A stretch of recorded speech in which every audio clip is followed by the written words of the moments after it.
Lord of the Mysteries. Chapter 1365.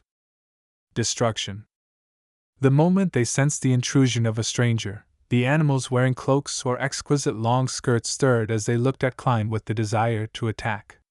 At that instant Klein, who was wearing the pride mask, felt as though he was an enemy of the entire city.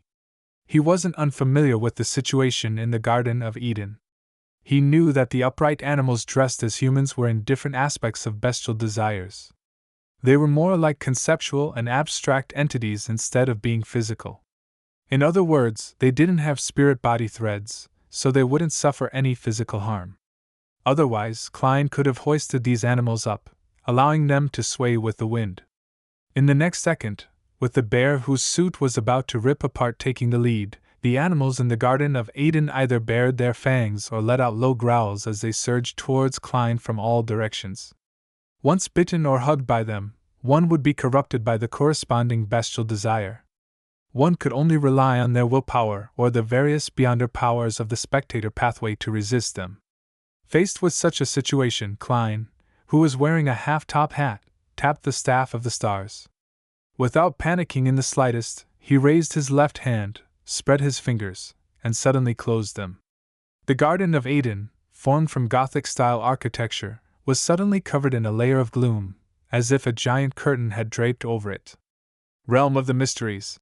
The embryonic form of a divine kingdom. Klein sealed off the Garden of Eden to prevent the powerhouses inside from escaping. Following that, he walked forward one step at a time, like a gentleman taking an after-meal stroll. The animals who mimicked humans by wearing human clothes rushed to his side when they naturally changed directions and embraced each other. The python with its flicking tongue devoured a canine creature filled with the desire to mate. The strange person with a colorful spider as a face bound a huge, red-eyed rat-up with a web. A violent werewolf bit the languid cat. The brown bear walking upright gave the fox with shiny fur a bear hug. These animals that represented bestial desire fused together, as they cancelled each other out in pairs. Klein, who had grasped the authority of grafting, slowly walked through them, as though he was inspecting the concepts of humanity and bestial desires. Just like that, he walked to the 80-meter-tall cathedral and stopped. Then, he lifted his head and looked at the skulls embedded in the black pillar for 2 seconds. Klein's expression didn't change at all. He raised his left hand to press down his hat, and walked up the stairs into the cathedral. He immediately saw a grand and spacious hall, with a huge cross and a grayish-white dragon statue wrapped around the cross. In front of the cross was a small long table with 5 seats on both sides of the long table. At this moment, at the end of the long table, there was a man in a black wheelchair. His face was abnormally pale, and his pale yellow eyebrows were long. His hair was neatly combed, and there were some wrinkles on his forehead. This was the leader of the psychology alchemists, Polly Derlau. At the same time, he was also the famous hermit Eric Drake, and the king of the Black Throne Barrows Hopkins. Of course, whether he was the main body or one of his various identities, no one knew. Seeing Gehrman Sparrow, who was wearing a silk top hat and a black trench coat, walk over slowly and in an extremely oppressive manner, Polly Derlau clasped the armrest of the wheelchair with both hands. When the other party entered the Garden of Eden, he didn't hesitate to leave this mind city, but he failed to do so. The eyes beneath the pride mask that seemed to move towards his forehead seemed to be mocking him. Phew! Polly Derlau quickly placated his emotions before his eyes lit up with a pure, illusory light. This light formed a pair of holy wings in front of him. Under the layers of wings, there was a pious person of light genuflecting in prayer. This was an angel. At the same time, an elder with white hair and ordinary looks appeared to the left of Polly Derlau. To his right, a priest with a pale blonde beard covering his face stood up. Ancient Angel, Hermes. Visionary Adam. Klein didn't stop walking forward as he muttered to himself, "I wish for all illusions to disappear." Just as he said that, he raised his left hand and snapped his fingers. The Angel of Light, Hermes, and Visionary Adam instantly dissipated and vanished, leaving behind a single Polly Derlau sitting in the black wheelchair. He had just used the beyonder powers of a dreamweaver to weave a few almost realistic images. Once the enemy believed that they were real, they would become real. Although the damage they caused didn't have any physical manifestations, it would make the target die for unknown reasons. Polly Derlau has made countless targets die from fright and such nightmares. Unfortunately, he had encountered Klein, a king of angels who could maintain his lucidity in dreams and also possess true vision. He used the wishes power of a miracle invoker to easily crack the illusion. Seeing this, Polly Derlau's eyelids twitched. Without any hesitation, he pushed himself up from the black wheelchair. During this process, his body rapidly expanded as he transformed into a huge grayish-white dragon. Dragon transformation. An incomplete mythical creature form. Compared to a sequence for manipulator, the incomplete mythical creature form that Polly Derlau exhibited was even larger. Furthermore, there was a certain change to his head, making it closer to a lizard and not a human. It had golden vertical pupils and scales that were intertwined with mysterious patterns, making it cold and warped. As the incomplete mythical creature form appeared, all kinds of thoughts, consciousness, desires, and wills swept out like a storm, attacking Klein's mind island in half illusory and half realistic ways. This was a combination of mind deprivation and mental plague, allowing every creature that was affected to experience corruption and go crazy on the spot. To an angel, such attacks were the most sinister. This was because all of them had certain problems with their mental states. They could lose control at any moment due to the tilting of the scales. Klein, who was wearing the grayish-white pride mask and half-top hat, didn't stop walking forward. He didn't attempt to avoid the plague storm at the mental level. He remained firm and stoic as he walked step by step towards Polly Derlau. In the next second, transparent insects appeared on the back of his hand. His clothes expanded as though countless indescribable monsters were crawling underneath.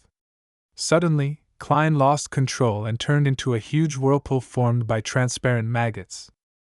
The vortex extended out slippery tentacles with strange patterns. In the middle, there was a door of light that was dyed bluish-black.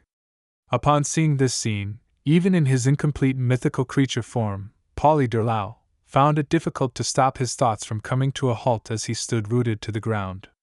The massive grayish-white dragon seemed to have become a puppet. Its head was filled with mush, and its joints were all rusted. He had stared straight at a great existence that he shouldn't look at. Above the gray fog, Klein, who was sitting at the fool's seat, immediately dispersed the out-of-control historical projection.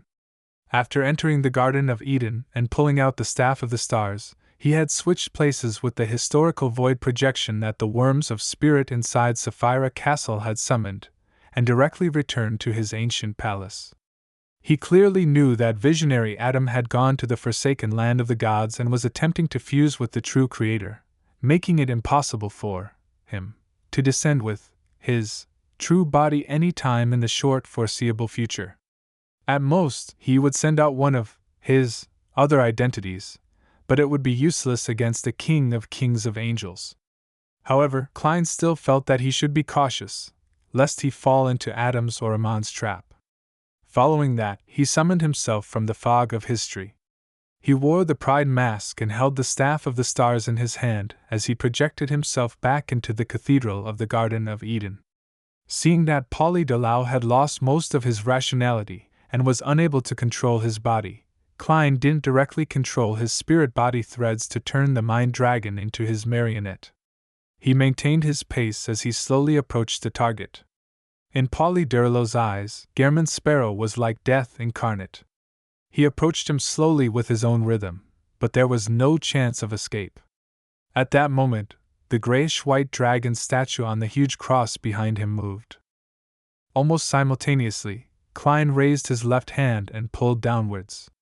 The shadow curtain that enveloped the Garden of Eden instantly contracted, enveloping the huge cross, the grayish-white dragon statue, and Polly Derlau within.